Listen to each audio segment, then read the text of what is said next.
నమస్కారం ఘంటారావానికి స్వాగతం. ముందుగా ప్రధాన అంశాలు. మద్యం కుంభకోణంలో కొనసాగుతున్న మిథున్ రెడ్డి విచారణ. బిగ్ బాస్ కు ముడుపులు చేర్చడంపై సిట్ ప్రశ్నల వర్షం.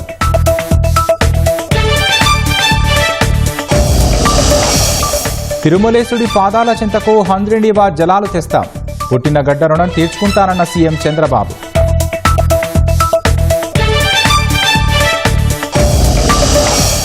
విడుదల రజనికి సత్తెనపల్లి పోలీసుల నోటీసులు. జగన్ రెంటపాళ్ల పర్యటన కేసులో విచారణకు రావాలని తాకీదులు.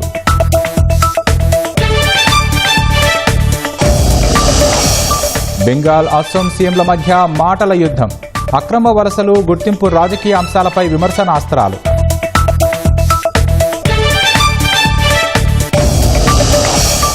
ప్రియుడితో కలిసి భర్తకు కరెంట్ షాక్ ఇచ్చి చంపిన భార్య. ఢిల్లీలో ఘటన. నిందితులను పట్టించిన ఇన్స్టా చాటింగ్.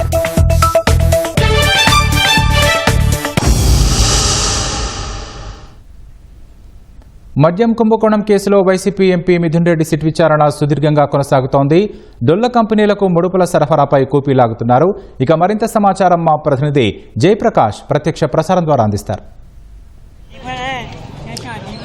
రాకేష్ ఈరోజు మధ్యాహ్నం నుంచి మద్యం కేసులో నిందితుడైన మిథున్ రెడ్డిని విచారిస్తూ ఉన్నారు. ప్రస్తుతం మనం ఇక్కడ కార్యాలయం వద్ద ఉన్న సిట్ కార్యాలయం వద్ద ఈరోజు పోలీస్ బందోబస్తు భారీగా ఏర్పాటు చేశారు. వాళ్ళ అనుచరులు కూడా భారీగా రావడంతో ఎవరిని ఇక్కడికి రానివ్వకుండా పోలీసులు అయితే కట్టుదిట్టమైన ఏర్పాట్లు చేశారు. దీంతోపాటు వాహనాలని అనుచరులు తీసుకొచ్చిన వాహనాలని కొద్దిగా దూరంగా ఉంచి బారిగేట్లు కూడా ఏర్పాటు చేశారు. మరోవైపు ఈరోజు ఛార్జ్ షీటు దాఖలు చేయాల్సిన అవసరం కూడా ఉండటంతో ఛార్జ్ షీటు దాఖలు చేసేందుకు వాటిపైన కసరత్తు ఒక వారం 10 రోజుల నుంచి దానిపైన కసరత్తు చేస్తున్నారు. కొద్దిసేపటి కిందటే ఒక వాహనం వెళ్ళింది. అందులో ఛార్జ్ షీటుకు సంబంధించిన కాగితాలు తీసుకువెళ్ళారు అనే సమాచారం అయితే మనకి ఉంది. ఇందులో ఈ 90 రోజులు నిందితుల్ని అరెస్ట్ చేసి 90 రోజులు ముగినుండటంతో వాళ్ళకి డిఫాల్ట్ బెయిల్ వచ్చేందుకు అవకాశం లేకుండా ఉండేందుకు ప్రాథమికంగా ఈ కేసులన్నీ మొత్తం ఈ కేసుకి సంబంధించినటువంటి ఛార్జ్షీట్ అన్నింటినీ దాఖలు చేసేందుకు కసరత్తు చేశారు. ప్రస్తుతం నిందితుడిని అరెస్టు చేశారా లేదా అన్న విషయంపై స్పష్టత అయితే ఇప్పటికీ రాలేదు. ఈరోజు రాత్రికి స్పష్టత వచ్చే అవకాశాలు కనబడుతూ ఉన్నాయి. మరోవైపు ఎక్కడికి తీసుకువెళ్తున్నారు ఏంటి అనేది కూడా తెలియట్లేదు. మొత్తానికి ఈరోజే తీసుకొని వెళ్ళి హాస్పిటల్కి తీసుకువెళ్ళి కోర్టులో హాజరుపరుస్తారని ఒకవైపు తెలుస్తుండగా ఈరోజు అరెస్టు చేసి రేపు ఉదయం ఇటు జడ్జి ముందు ప్రవేశపెడతారని కొంతమంది సమాచారం చెప్తూ ఉన్నారు. అయితే విచారణ అయితే సాగుతూ ఉంది. మొత్తం మీద ఇందులో ఎంతమంది ముఖ్యంగా పనిచేశారు, ఎవరెవరికి ఎంతెంత వాటాలు వెళ్ళాయి అనే విషయం పైన ముఖ్యంగా ఆరా తీస్తున్నారు. అదేవిధంగా దీనికి అంతిమ లబ్ధిదారుడు ఎవరు, వారికి ఏ రూపంలో ఎంతెంత చేర్చారు, వాటిల్లో ముఖ్యంగా పనిచేసిన వారు ఎవరు, ఎందుకు ప్రైవేటుగా సమావేశాలు ఏర్పాటు చేశారు. ఒక పాలసీని నిర్ణయించాలంటే నిబంధనల ప్రకారంగా నిర్ణయించాలి. అటువంటిది పాలసీని నిర్ణయించేటప్పుడు ప్రైవేటు స్థలాల్లో ఎందుకు వ్యవహరించారు అనే విషయాలన్నింటినీ రాబట్టేందుకు సిట్ అధికారులు ప్రత్యేక ప్రశ్నావళిని తయారు చేశారు. అయితే మిథున్ రెడ్డి మాత్రం ఎక్కువ వాటికి సమాధానాలు చెప్పలేదు, పోలీసులకి సహకరించట్లేదు అనేది తెలుస్తూ ఉంది. తనకు తెలియదనే సమాచారం చెప్పడంతో వెంటనే వాళ్ళ దగ్గర ఉన్నటువంటి ఆధారాలు చూపించడము, దాన్ని ప్రశ్నించితే మౌనం వహించడం, కొన్నిసార్లు కింది స్థాయి ఉద్యోగులతోటి కొంచెం దురుసుగా ప్రవర్తించినట్టు కూడా తెలిసింది. మొత్తం మీద ఈరోజు జరుగుతున్నటువంటి ఈ విచారణ ముగిసిందా లేదా, ఎప్పటి వరకు జరిగే అవకాశం ఉంది అనే దాంట్లో కూడా ఇంకా స్పష్టత రాలేదు. A4 నిందితుడిగా ఉండటంతో మరోవైపు అరెస్టు వారెంట్ జారీ చేయాలని ఏసీబీ కోర్టుని కూడా నిన్న కోరటంతో ఖచ్చితంగా అరెస్ట్ అయితే జరుగుతుంది. ఏ సమయంలో జరుగుతుంది అనేది మాత్రమే కొంత ఇందులో స్పష్టత రావాల్సి ఉంది. అధికారులు విచారణకు సంబంధించి కానీ అదేవిధంగా ఛార్జ్షీటు సంబంధించి దాఖలు చేసిన విషయంలో కానీ ఇప్పటివరకు అధికారికంగా ఎటువంటి సమాచారం అయితే మీడియాకి ఇవ్వలేదు. ఈరోజు కానీ లేదంటే సోమవారం కానీ దాఖలు చేసేందుకు అవకాశాలు అయితే కనబడుతూ ఉన్నాయి. న్యాయ నిపుణులతో తోటి కొద్ది రోజుల నుంచి చార్ట్ షీట్ మీద ప్రధానంగా దృష్టి పెట్టారు. వాళ్ళ అభిప్రాయాలు కూడా తీసుకుంటూ ఉన్నారు. ఎందుకంటే చార్ట్ షీట్లో నూతనంగా పేర్లు రావడంతో పాటు ఈ కేసు జరిగిన విధానం ఎలా జరిగింది, ఎవరెవరికి వెళ్ళింది, ఎన్ని రంగాల్లో పెట్టారు, ఇటువంటి విషయాలన్నింటినీ ఖచ్చితంగా ఆ చార్ట్ షీట్లో పొందుపరుస్తారు. దీంతోపాటు ఇప్పటి వరకు తేలినటువంటి ప్రాథమిక దర్యాప్తులో వాళ్ళ విచారణలో అంతిమ లబ్ధిదారుడు ఎవరు, ఎక్కడి వరకు వెళ్ళా, ఏ ఏ ఖాతాలని గుర్తించారు, ఈ సుమారు 62 కోట్లకు సంబంధించిన ఖాతాల్లో పలు కంపెనీలకు సంబంధించినటువంటి వ్యక్తులకు సంబంధించినటువంటి ఖాతాల్లో నగదుని సీజ్ చేయటం జరిగింది. దానికి సంబంధించి కొన్ని ఉత్తర్వులు కూడా ఇప్పటికే కోర్టు నుంచి తీసుకుని ఉన్నారు.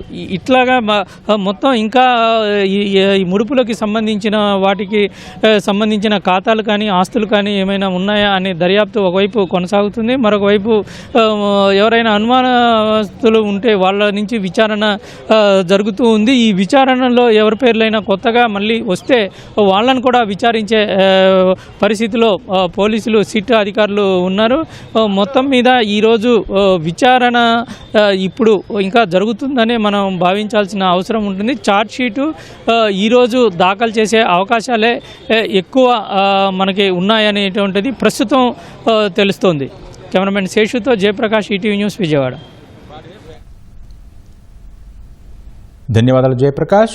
ఇంట్లో చెత్తను ఊడ్చినట్లు నేర చరిత్ర ఉన్న నేతలను ఊడ్చేయాలని ముఖ్యమంత్రి చంద్రబాబు పిలుపునిచ్చారు. నేరస్తుల గుండెల్లో నిద్రపోతానని ఆయన తేల్చి చెప్పారు. కపిల తీర్థంలో జరిగిన స్వర్ణాంధ్ర స్వచ్ఛాంధ్ర కార్యక్రమంలో పాల్గొన్న ఆయన ఫ్యాక్సినిజం, ముఠా కలహాలు, మత కలహాలను నివారించినట్లు గుర్తు చేశారు. దివ్యక్షేత్రమైన తిరుపతిని ఆదర్శ నగరంగా మారుస్తామన్నారు. తిరుపతి వెంకన్న స్వామి పేదల చెంతకు హంద్రినీవా నీళ్లు తీసుకొస్తామన్నారు. మీలో కూడా నాకు 2 పనులున్నాయి. ఒక పక్క రాష్ట్రాన్ని పరిశుభ్రంగా మీ భవిష్యత్తుని బంగారు భవిష్యత్ చేసే బాధ్యత నాది. అదే సమయంలో రాజకీయాలు పూర్తిగా కలుషితం అయిపోయినాయి. నేర చరిత్ర కలిగిన వాళ్ళు రాజకీయాల్లోకి వచ్చారు. మొత్తం ప్రజల ఆస్తుల్ని కబ్జా చేసే పరిస్థితికి వచ్చారు. మీ ఆరోగ్యాన్ని కూడా లెక్క పెట్టుకోకుండా మీకు కీడు చేసే నాయకులు వచ్చారు. మీ ఇంట్లో చెత్త ఏ విధంగా అయితే క్లీన్ చేస్తున్నారో రాజకీయాల్లో ఈ మలినాన్ని కూడా శుభ్రం చేసే బాధ్యత మీ అందరిపైన ఉందని చెప్పి మరొకసారి విజ్ఞప్తి చేస్తున్నా. ఏం తమ్ముళ్ళు, నేర రాజకీయాలు మనకు అవసరమా అని మిమ్మల్ని అడుగుతున్నా. నేర రాజకీయాలను అడ్డుకోలేమా అని మిమ్మల్ని అడుగుతున్నా. ఎప్పుడైనా నేను నేరాలు చేశానా తమ్ముళ్ళు అని మిమ్మల్ని అడుగుతున్నా. హత్యా రాజకీయాలు నా జీవితంలో ఉన్నాయని మిమ్మల్ని అడుగుతున్నా. ఎప్పుడన్నా ఇన్నారా అని మిమ్మల్ని అడుగుతున్నా. తిరుపతిలో స్టూడెంట్ ఎప్పటి నుంచి ఎవరిని చంపడం కానీ ఘోరాలు నేరాలు చేయడం కానీ చేశానా అని మిమ్మల్ని అడుగుతున్నా. కానీ మీ అందరికీ లా అండ్ ఆర్డర్ ఇవ్వాలని, మీ ఆస్తులు కాపాడాలని, మీకు భద్రత ఇవ్వాలని ఒక్కొక్కసారి కొంతమంది నా మీద హత్యా ప్రయత్నాలు చేసినా నేను భయపడలేదు. హింసా రాజకీయాలు చేసేవాళ్ళుంటే వాళ్ళ గుండెల్లో నిద్రపోతానని మరొక్కసారి మీ అందరికీ విజ్ఞప్తి చేస్తున్నా. ఇప్పుడే హామీ ఇస్తున్నా. మల్లెమడుగు ప్రాజెక్టు రావాలి, బాలాజీ రిజర్వాయర్ రావాలి, వెంకటేశ్వర స్వామి దగ్గరికి హంద్రీనీవా నీళ్లు వస్తాయి. మంగళంపేట దగ్గర నుంచి భీమవరం దగ్గర ఒక చెరువు ఉంది, మూలపేట చెరువు ఒకటి ఉంది. ఆ చెరువుకు నీళ్లు తీసుకొచ్చి కళ్యాణ్ డ్యాముకు తీసుకొచ్చి తిరుపతి వెంకటేశ్వర స్వామి పాద చెంతాలకి తిరుపతికి నీళ్లు హంద్రీనీవా వస్తుందని మీ అందరికీ విజ్ఞప్తి చేస్తున్నా.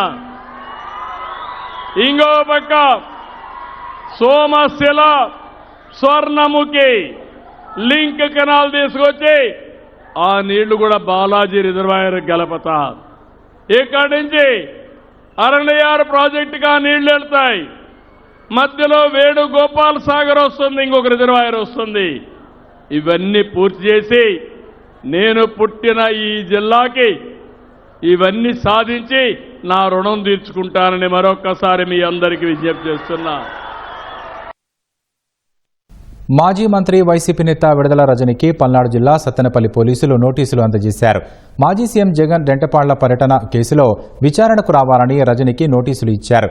జగన్ పర్యటనలో పోలీసులు విధించిన నిబంధనలు ఉల్లంఘించి జన సమీకరణ చేశారని విడుదల రజనిపై కేసు నమోదు చేశారు. ఈ కేసులో విచారణకు హాజరు కావాలని పోలీసులు ఆమె ఇంటికి వెళ్లి మరీ నోటీసులు అందజేశారు.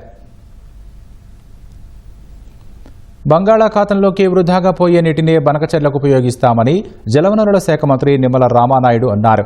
50 ఏళ్లుగా సముద్రంలో కలుస్తున్న 3000 టీఎంసీల నీటిలో బనకచెర్లకు 200 టీఎంసీల నీరు ఉపయోగించి సీమను సస్యశ్యామలం చేస్తామన్నారు. పోలవరం బనకచెర్ల ప్రాజెక్టుతో ఎవరికీ నష్టం లేదన్నారు. అనకాపల్లి జిల్లా చోడవరంలో నిర్వహించిన సుపరిపాలనలో తొలి అడుగు కార్యక్రమంలో ఎమ్మెల్యే రాజు, ఎమ్మెల్సీ చిరంజీవితో కలిసి మంత్రి పాల్గొన్నారు. ఇంటింటికి వెళ్లి కూటమి ఏడాది విజయాలను వివరిస్తూ కరపత్రాలను పంచారు. సముద్రంలోకి వృధాగా కలిసిపోయేటువంటి 3000 టీఎంసీల నీరు ఏదైతే ఉందో ఆ నీరుని ఉపయోగించుకుంటే ఆంధ్రప్రదేశ్ ఉపయోగించుకోవాలి, లేదంటే బంగాళాతో కలిసిపోతుంది. ఇది 3000 టీఎంసీలు అంటే ఏదో ఈ సంవత్సరం గత సంవత్సరం కాదు. 1975 నుంచి మొన్న 2024 అంటే 50 సంవత్సరాల రికార్డు చూసి కూడా మొన్న వాళ్ళ టేబుల్ మీద ముందు పెట్టినటువంటి పరిస్థితి. అటువంటి నీటిలో 3000 టీఎంసీలో ఒక 200 టీఎంసీలే పోలవరం బనకచెర్ల ద్వారా అత్యంత వెనకబడినటువంటి ఫ్లోరైడ్ అయినటువంటి రాయలసీమను ఒక సస్యశ్యామలం చేయాలనే ఆలోచనతో ఇది ఏ రాష్ట్రానికి కూడా నష్టం లేనటువంటిది. ఒకవేళ నష్టం అంటూ జరిగితే బంగాళాఖాతానికి నష్టం జరుగుతుంది తప్ప ఇది ఏ రాష్ట్రానికి నష్టం లేనటువంటి project.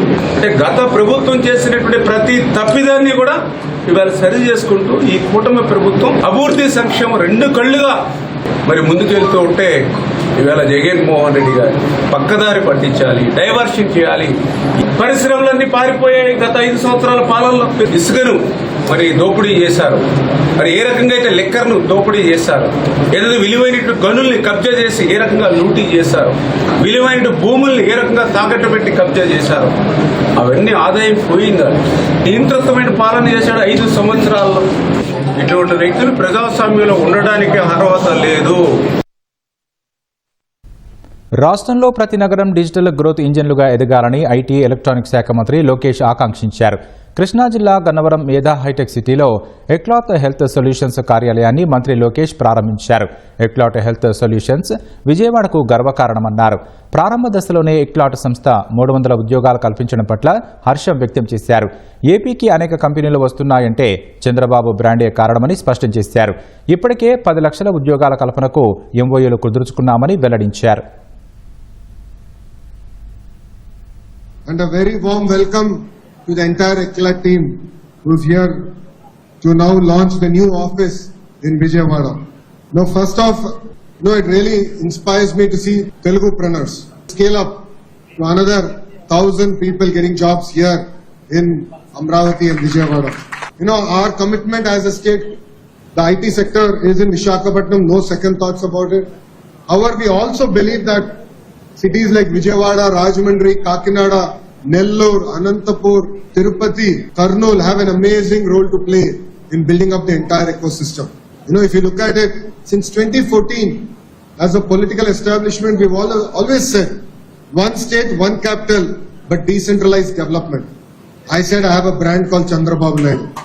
Today, if companies are coming to Andhra Pradesh, that is because of a brand called Chandrababu Naidu. Electoral promise, we said, we will create 20 lakh jobs here in Andhra Pradesh. Telugu భాషలో చాలా మాటలు మాడతారు, మహిళల్ని కించపరిచే విధంగా మాడతారు. ఆ పద్యాలకి full stop పెట్టాలని నేను బలంగా నమ్ముతున్నాను. ఆ మార్పు మొదలవ్వాలంటే మన ఇంట్లోపల నుంచే మొదలవ్వాలి. తిరుమల తిరుపతి దేవస్థానంలో పనిచేస్తున్న 4 అన్యమత ఉద్యోగులపై వేటు పడింది. టీటీడీ విజిలెన్స్ విభాగం నివేదిక ఆధారంగా అన్యమత ఉద్యోగులపై చర్యలు తీసుకున్నారు. నాణ్యతా విభాగ deputy executive engineer B Eliezer, BIRD ఆసుపత్రిలో staff nurse S Rosy, BIRD ఆసుపత్రిలో గ్రేడ్ 1 ఫార్మాసిస్ట్ ఎం ప్రేమావతిని సస్పెండ్ చేశారు. అదేవిధంగా ఎస్వి ఆయుర్వేద ఫార్మసీలో విధులు నిర్వహిస్తున్న జి అసుంత పైన సస్పెన్షన్ వేటు వేశారు. వీరంతా క్రిస్టియన్ మతాన్ని అనుసరిస్తున్నట్లు టీటీడీ నిర్ధారణకు వచ్చింది. హిందూ ధార్మిక సంస్థలో ఉంటూ బాధ్యతారాహిత్యంగా వ్యవహరించారంటూ ఉద్యోగాల నుంచి తప్పించింది. 4 ఉద్యోగులు ఇతరులను మత మార్పిడికి ప్రోత్సహించారనే కారణంతో సస్పెండ్ చేసినట్లు టీటీడీ సభ్యుడు భానుప్రకాష్ రెడ్డి తెలిపారు. తిరుమల తిరుపతి దేవస్థానంలో పనిచేస్తున్నటువంటి నలుగురు ఉద్యోగస్తుల్ని అన్యమతాన్ని ప్రార్థిస్తూ మన హిందూ సంప్రదాయాన్ని పక్కన పెట్టి వారి ఇళ్లలో జీసస్ క్రైస్ట్కి సంబంధించిన ఫోటోలు, హిందూ దేవతా విగ్రహాలు, చిత్రపటాలు ఒక్కటి కూడా లేకుండా ఆదివారం చర్చికి వెళ్లి ప్రార్థన చేస్తూ ప్రార్థనతో సరిపోకుండా ఇంకా తన చుట్టుపక్కల వాళ్ళు కూడా మత మార్పిడికి ప్రోత్సహిస్తున్నటువంటి కొందరిని ఈరోజు తిరుమల తిరుపతి దేవస్థానాల నుంచి నలుగురిని వారి సస్పెండ్ చేయడం జరిగింది.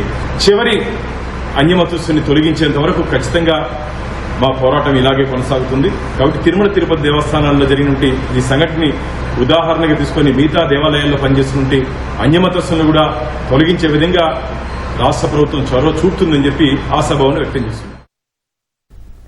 అడిగిన డబ్బులు ఇవ్వలేదనే కారణంతో మతిస్థిమితం లేని వ్యక్తి సొంత తల్లిదండ్రులనే హత్య చేసిన విషాద ఘటన అల్లూరు జిల్లాలో జరిగింది. మారేడుమిల్లి మండలం చావడికోట పంచాయతీ తుర్రవాడలో మల్లురెడ్డి అనే వ్యక్తి గత కొన్ని రోజులుగా మతిస్థిమితం లేకుండా తిరుగుతున్నాడు. అతడి తల్లిదండ్రులు గ్రామ శివారు కొండపై నివసిస్తున్నారు. కుమారుడు మల్లురెడ్డి అడిగిన డబ్బులు వాళ్లు ఇవ్వలేదని తెలిసింది. దీంతో తల్లిదండ్రులను కత్తితో నరికి చంపేశాడని స్థానికులు తెలిపారు. హత్య చేసి బండరాయిపై కూర్చొని ఉన్నాడు. ఉదయం తల్లిదండ్రులను చూసేందుకు వచ్చిన కుమార్తె రక్తపు మడుగులో ఉన్న తల్లిదండ్రులను చూసి భయభ్రాంతులకు గురైంది. పోలీసులకు జరిగిన దారుణాన్ని తెలియజేసింది. ఘటనా స్థలానికి వెళ్లిన డీఎస్పీ సాయి ప్రతాప్ వివరాలు సేకరించారు. అనంతపురం జిల్లా వజ్రకరూరు మండలం చిన్న హోతూరు జెడ్పీ ఉన్నత పాఠశాలలో ఉపాధ్యాయుడిని విద్యార్థినుల తల్లిదండ్రులు దేహశుద్ధి చేశారు. గణిత టీచర్ సతీష్ విద్యార్థినుల పట్ల అసభ్యకరంగా ప్రవర్తించారని ఆరోపణలు వచ్చాయి. విషయం తెలిసిన విద్యార్థుల తల్లిదండ్రులు టీచర్ను చితకబాదారు. అసభ్యకరంగా ప్రవర్తిస్తున్న ఈ టీచర్ వద్దంటూ 9, 10వ తరగతి విద్యార్థినులు కన్నీరు పెట్టుకున్నారు. ఉపాధ్యాయుడిపై చర్యలు తీసుకోవాలని తల్లిదండ్రులు కోరుతున్నారు. సమాచారం తెలుసుకున్న పోలీసులు పాఠశాలకు వెళ్లి విచారణ చేస్తున్నారు.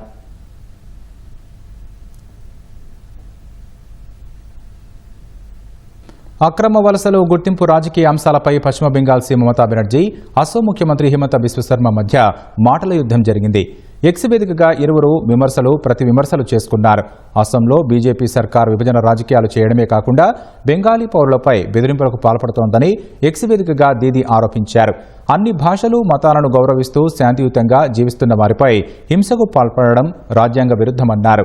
అసోంలో బీజేపీ విభజన ఎజెండా హద్దులు దాటిందని దీదీ ఆరోపించారు. ఈ ఆరోపణలను తీవ్రంగా ఖండించిన అసోం సీఎం హిమంత సరిహద్దులు దాటి అక్రమంగా వచ్చిన వలసదారులపైనే పోరాటం చేస్తున్నట్లు స్పష్టం చేశారు. అక్రమ వలసలు అసోంలో జనాభా పెరుగుదలకు దారితీశాయన్నారు. అసోం ప్రజలు సొంత రాష్ట్రంలోనే మైనార్టీలుగా మారే ప్రమాదం నెలకొందన్నారు. భాష, మతం ఆధారంగా ప్రజలను విభజించడం లేదని, అనేక సంస్కృతుల సమ్మేళనమే అసోం రాష్ట్రమని సీఎం హిమంత అన్నారు. తన గౌరవం, వారసత్వం, ప్రజలను కాపాడుకోవడానికి అసోం పోరాడుతూనే ఉంటుందని ఆయన తేల్చి చెప్పారు. వివాహేతర సంబంధాలతో జీవిత భాగస్వాములను హత్య చేస్తున్న ఉదంతాలు భయాందోళన కలిగిస్తున్నాయి. మేఘాలయ హనీమూన్ మర్డర్ మరవకముందే అలాంటి ఓ ఘటన ఢిల్లీలో జరిగింది. ప్రియుడితో కలిసి వివాహిత భర్తకు కరెంట్ షాక్ ఇచ్చి చంపిన ఘటన ఆలస్యంగా వెలుగులోకి వచ్చింది. ఆమె ప్రియుడు కూడా మరెవరో కాదు, మృతుడికి వరుసకు తమ్ముడని పోలీసులు గుర్తించారు. ఇన్స్టాలో చాటింగ్ వారిని పట్టించింది. మరిదితో వివాహేతర సంబంధం పెట్టుకున్న సుస్మిత భర్తకు కరెంట్ షాక్ ఇచ్చి చంపింది. సుస్మిత, ఆమె భర్త కరణ్ దేవ్ ఢిల్లీ ఉత్తమ్ నగర్లో నివాసం ఉండేవారు. కరణ్ దేవ్కు వరుసకు తమ్ముడయ్యే రాహుల్తో 2 ఏళ్ల క్రితం సుస్మితకు పరిచయం ఏర్పడింది. వారిద్దరూ సామాజిక మాధ్యమాల్లో చాటింగ్ చేసుకునేవారు. భర్తను చంపితే స్వేచ్ఛగా ఉండొచ్చని ఆలోచించిన సుస్మిత అదే విషయాన్ని ప్రియుడు రాహుల్కు తెలిపింది. ఈ నేర కుట్రకు ప్రియుడు కూడా సరే అని అనటంతో జూలై 13న రాత్రి భర్త కరణ్కు 15 నిద్రమాత్రలు కలిపి ఆహారం వడ్డించింది. భోజనం తర్వాత నిద్రలోకి జారుకున్న కరణ్ను రాహుల్, సుస్మిత కలిసి కరెంటు షాక్ ఇచ్చి చంపారు. తన భర్త కరెంట్ షాక్తో చనిపోయాడని చుట్టుపక్కల వారికి నమ్మించింది. కరణ్ను ఆసుపత్రికి తరలించగా అతడు అప్పటికే చనిపోయినట్లు వైద్యులు నిర్ధారించారు. ప్రమాదమైనందున శవ పరీక్ష అవసరం లేదని మృతుడి కుటుంబ సభ్యులు తెలిపారు. పోస్టుమార్టం నిర్వహించాలని పోలీసులు కోరగా సుస్మిత, రాహుల్ అడ్డుకున్నారు. అయితే మృతుడు కరణ్ తమ్ముడికి వారిపై ఎప్పటినుంచో అనుమానముంది. ఈ నేపథ్యంలో సుస్మిత ఫోన్ చాటింగ్ చూడగా కరణ్ను ఎలా చంపాలో చర్చించుకున్న విషయం చూసి షాక్ అయ్యాడు. వెంటనే పోలీసులకు సమాచారం ఇవ్వడంతో ఇద్దరి ఫోన్లు చెక్ చేయగా కరణ్ హత్య విషయం వెలుగు చూసింది. అనుమానం రాకుండా చంపడం ఎలా, ఎన్ని నిద్రమాత్రలకు చనిపోతారు, చనిపోకపోతే ఏం చేయాలనే విషయమై గూగుల్లో వెతికినట్లు గుర్తించారు. ఇటీవల భర్త తనను చెంపదెబ్బ కొట్టడమే కాకుండా తరచూ డబ్బు కోసం వేధించేవాడని, అందువల్లనే చంపినట్లు సుస్మిత అంగీకరించినట్లు పోలీసులు తెలిపారు. జమ్మూ కాశ్మీర్ మహిళలు సాహసయాత్ర చేపట్టారు. సైన్యానికి మద్దతుగా బైక్ ర్యాలీ ప్రారంభించారు. జమ్మూ నుంచి మొదలైన ఈ ర్యాలీ భారత చైనా సరిహద్దులోని రాజాంగ్లలో ముగినింది. జూలై 26 కార్గిల్ విజయ్ దివస్ రోజు కార్గిల్ స్మారకం వద్ద అమరవీరులకు నివాళి అర్పించనున్నారు. ఆపరేషన్ సింధూర్, కార్గిల్ విజయ్ దివస్ కు మద్దతుగా జమ్మూ కాశ్మీర్ కు చెందిన మహిళా బైకర్లు ర్యాలీ చేపట్టారు. ఈ నెల 18న జమ్మూలోని బలిదాన స్తంభ నుంచి మొదలైన ఈ ర్యాలీ 9 రోజుల పాటు వివిధ ప్రాంతాల మీదుగా సాగి ఈ నెల 26న లద్దాఖ్లోని రిజాంగ్లాలో ముగియనుంది. ఈ ర్యాలీలో 26 మంది మహిళా బైకర్లు పాల్గొంటున్నారు. యువజన వ్యవహారాలు, క్రీడా మంత్రిత్వ శాఖ సహకారంతో శక్తి ఉద్ఘోష్ ఫౌండేషన్ ఈ ర్యాలీ నిర్వహిస్తోంది. ఈ ర్యాలీలో పాల్గొనటం చాలా ఉత్సాహంగా ఉందని మహిళా బైకర్లు సంతోషం వ్యక్తం చేశారు. ఇది కేవలం సాహసయాత్ర మాత్రమే కాదని, ఆపరేషన్ సింధూర్, కార్గిల్ యుద్ధం గురించి స్వయంగా తెలుసుకునే అవకాశం లభించడం ఆనందంగా ఉందన్నారు. ये शक्ति यात्रा शौर्य की यात्रा बन जाती है जब ये रैली ऑपरेशन सिंदूर को डेडिकेट की जाती है. 26 जुलाई 26 महिला बाइकर अपनी अपनी बाइक से जम्मू से रिजांगला की ओर कूच करेंगे. 26 जुलाई को करगिल में जितने भी लोगों ने जान गंवाई थी उनको श्रद्धा सुमन अर्पित करेंगे. इस साल का बीड़ा इसलिए इम्पोर्टेंट है, ऑपरेशन सिंदूर के दौरान भारत की नारी शक्ति ने जो प्रतिनिधित्व किया है वो सब लोगों ने देखा. मैंने सिर्फ मूवीज में सुना है कारगिल के बारे में, but to get an experience कि मैं वहाँ जाके अब्सॉर्ब कर सकूँ information, that will be like a very good and proud thing for me. Operation Sindoor के बारे में मतलब अगेन मैंने सिर्फ सोशल मीडिया पे देखा है, सो आई एम प्रीटी एक्साइटेड कि एक्चुअल में क्या हुआ था. ये तो एक गर्व करने वाला मतलब टाइम है कि हाँ हम लोग अपने सैनिकों को ट्रिब्यूट देने के लिए कारगिल जाएंगे, कारगिल वॉर मेमोरियल और रिजांगला तक इंडो चाइना बॉर्डर पे उनको ट्रिब्यूट देंगे. बहुत ही खुशी की बात है. మహిళా బైకర్ల ర్యాలీ విజయవంతం కావాలని ఆకాంక్షించడంతో పాటు ఆపరేషన్ సింధూర్లో పాల్గొన్న సైనిక బలగాల సాహసాన్ని కీర్తిస్తూ విద్యార్థులకు చిత్రలేఖనం పోటీలు నిర్వహించారు. శుక్రవారం మొదలైన ఈ ర్యాలీ జూలై 26న కార్గిల్ విజయ్ దివస్ రోజు కార్గిల్ యుద్ధ స్మారకం ఉన్న లద్దాఖ్లోని రెజాంగ్లాకు చేరనుంది. మార్షల్లా పరిణామాల తర్వాత జైలు శిక్ష అనుభవిస్తున్న దక్షిణ కొరియా మాజీ అధ్యక్షుడు యూన్ సుక్ యోల్పై అదనపు అభియోగాలు నమోదయ్యాయి. అధికార దుర్వినియోగంతో ఇతరుల హక్కులకు ఆటంకం కలిగించడం, రికార్డులను తొలగించాలని ఆదేశించడం, అరెస్టు వారెంట్ల అమలును నిరోధించడం వంటివి కొత్త అభియోగాల్లో ఉన్నాయని ప్రాసిక్యూటర్ కార్యాలయం తెలిపింది. గత డిసెంబర్లో దక్షిణ కొరియాలో స్వల్పకాలిక మార్షల్లా ప్రకటనకు సంబంధించి ప్రత్యేక ప్రాసిక్యూటర్ ఆయనపై దర్యాప్తు చేస్తున్న నేపథ్యంలో ఈ అభియోగాలు నమోదయ్యాయి. తిరుగుబాటు ఆరోపణలపై ప్రస్తుతం యూన్ విచారణ ఎదుర్కొంటున్నారు. ఈ కేసులో ఆయనకు మరణశిక్ష లేదా జీవిత ఖైదు విధించే అవకాశం ఉందని తెలుస్తోంది. మరోవైపు తనపై మోపిన అభియోగాలను యూన్ ఖండించారు. బాలీవుడ్ హీరో షారుఖ్ ఖాన్ షూటింగ్లో గాయపడినట్లు తెలుస్తోంది. కింగ్ సినిమా చిత్రీకరణలో బాద్షా ప్రమాదానికి గురైనట్లు సమాచారం. సిద్ధార్థ్ ఆనంద్ దర్శకత్వంలో షారుఖ్ ఖాన్, ఆయన కుమార్తె సుహానా ఖాన్ ప్రధాన పాత్రల్లో కింగ్ చిత్రం తెరకెక్కుతోంది. ఓ యాక్షన్ సన్నివేశంలో స్టంట్ చేస్తుండగా గాయపడినట్లు జాతీయ మీడియా కథనాలు వెల్లడించాయి. అది తీవ్రమైన గాయం కాదని, కండరాల గాయమని యూనిట్ వర్గాలు పేర్కొన్నట్లు తెలిపాయి. అయితే గాయానికి సంబంధించిన పూర్తి వివరాలు ఇంకా తెలియరాలేదు. అత్యవసర చికిత్స నిమిత్తం షారుఖ్, అతని బృందం అమెరికా వెళ్లినట్లు జాతీయ మీడియా కథనాలు తెలిపాయి. దీంతో కింగ్ సినిమా షూటింగ్ సెప్టెంబర్కు వాయిదా పడినట్లు వెల్లడించారు. బాలీవుడ్ బాద్షా త్వరగా కోలుకోవాలని ఆయన అభిమానులు కోరుకుంటున్నారు. అహ్మదాబాద్ ఎయిర్ ఇండియా విమాన ప్రమాద కారణాలపై ఊహాగానాలు ప్రచారం జరుగుతున్నాయని, వాటిపై జాగ్రత్తగా ఉండాలని అమెరికాకు చెందిన జాతీయ రవాణా భద్రతా బోర్డు NTSB హెచ్చరించింది. దర్యాప్తు సమగ్రంగా జరగాలంటే సమయం పడుతుందని స్పష్టం చేసింది. AAIB దర్యాప్తును పూర్తిగా సమర్థిస్తున్నట్లు NTSB చీఫ్ జెన్నిఫర్ హోమెండి తెలిపారు. ఇంధన నియంత్రణ స్విచ్లను పైలట్ నిలిపివేశారని, సాంకేతిక తప్పిదాలు జరిగాయన్న వార్తలు దర్యాప్తు సమగ్రతను దెబ్బతీస్తాయని హెచ్చరించారు. విమాన ప్రమాద ఘటనపై దర్యాప్తు చేస్తున్న భారత విమాన ప్రమాద దర్యాప్తు సంస్థ AAIB గురువారం ప్రాథమిక నివేదిక విడుదల చేసింది. దీనిపై సోషల్ మీడియాలో పలు జాతీయ మీడియా ఛానళ్లు విస్తృతంగా ఊహాజనిత వార్తలను ప్రసారం చేశాయి. బ్లాక్ బాక్స్ రికార్డింగ్ల ఆధారంగా కెప్టెన్ సుమీత్ సబర్వాల్ ఇంధన నియంత్రణ స్విచ్లను ఆఫ్ చేశారని, అందుకే ప్రమాదం జరిగి ఉండొచ్చని గురువారం వాల్ స్ట్రీట్ జర్నల్ కథనాన్ని ప్రచురించింది. ఆ కథనాన్ని కొట్టిపారేసిన AAIB ప్రాథమిక నివేదిక అనేది ఘటనను వివరించడానికి మాత్రమేనని, తుది నివేదిక వచ్చే వరకు సంయమనం పాటించాలని స్పష్టం చేసింది. తాజాగా NTSB సైతం అదే విషయాన్ని స్పష్టం చేసింది. ఆన్లైన్ బెట్టింగ్ యాప్లకు సంబంధించిన కేసుల దర్యాప్తును ముమ్మరం చేసిన ఎన్ఫోర్స్మెంట్ డైరెక్టరేట్ టెక్ దిగ్గజాలైన గూగుల్, మెటాలకు నోటీసులు జారీ చేసింది. జూలై 21న సంస్థల ప్రతినిధులు విచారణకు హాజరవ్వాలని ఈడీ ఆదేశించింది. బెట్టింగ్ యాప్లతో మనీ లాండరింగ్, హవాలా లావాదేవీలు జరుగుతున్నాయన్న ఆరోపణలు రాగా ఈడీ అధికారులు కేసు నమోదు చేసి దర్యాప్తు చేపట్టారు. బెట్టింగ్ యాప్లను తమ మాధ్యమాల్లో గూగుల్, మెటాలు విస్తృతంగా ప్రచారం చేస్తున్నాయని ఈడీ ఆరోపించింది. బెట్టింగ్ యాప్ల ప్రకటనలకు స్లాట్లు కేటాయించడమే గాక వెబ్సైట్ల లింకులను అందుబాటులో ఉంచుతున్నాయని పేర్కొంది. మహాదేవ్ బెట్టింగ్ యాప్ స్కామ్ విచారణలో భాగంగా ఇప్పటికే పలువురు బాలీవుడ్ సెలబ్రిటీలను ఈడీ విచారించింది. ఇక బెట్టింగ్ యాప్ ప్రమోషన్ల వ్యవహారంలో టాలీవుడ్కు చెందిన 29 మంది సినీ నటులు, యూట్యూబర్లు, ఇన్ఫ్లుయెన్సర్లపై ED enforcement case information report ECIR నమోదు చేసింది.